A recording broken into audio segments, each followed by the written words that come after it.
Hello mga ka-Reyna, planong two-story house na pabahay kay Reyna.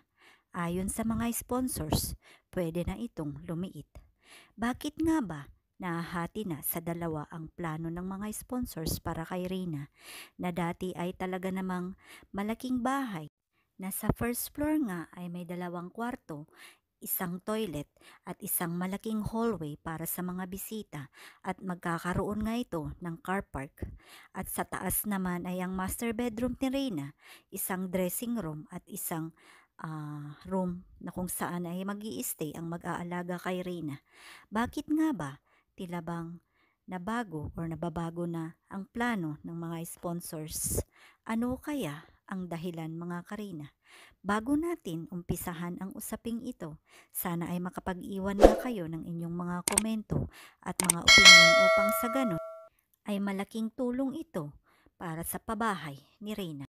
Ayon nga sa mga karamihan na sponsors mga Karina, ay tamang pabahay na lang po ang ipapagawa natin kay Reyna sa ngayon dahil ang importante ay magkaroon si Reyna ng komportableng tahanan.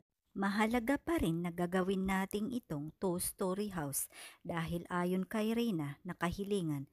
Ngunit siguro ay liliitan na lang po natin ang size lalong-lalo na sa baba o sa ground floor ng magiging bahay ni Reyna. Layunin kasi ng iba ay mapatayuan natin si Reyna sa lalong madaling panahon kaysa naman naglilikom tayo ng sapat na pondo kung kailan pa ito tayo makalikom ng pangmalakihang bahay. Kaya naman ayon sa iba ay okay na po kung mapabahayan natin. Ang mahalaga ay mapabahayan natin sa lalong madaling panahon ng matibay at kumpletong pabahay para kay Reyna. Unlike na malakihang bahay pero hindi naman nito or hindi natin ito matatapos sa lalong madaling panahon. Kayo mga ka-Reyna, ano ang masasabi nyo? Okay ba kayo sa mas maliit na pabahay ngunit matatapos agad-agad? O okay ba tayong magantay hanggang sa makalikom tayo ng sapat-sapat na pondo para sa malaking pabahay para kay Reyna?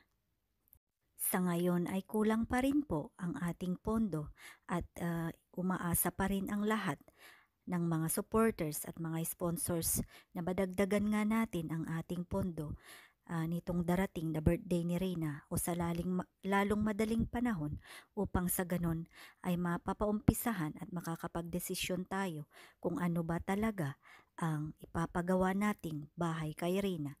Sa ngayon ay nakaplano tayo na bibili muna ng lupa hanggang sa makalikom ng tamang pondo. Maraming salamat.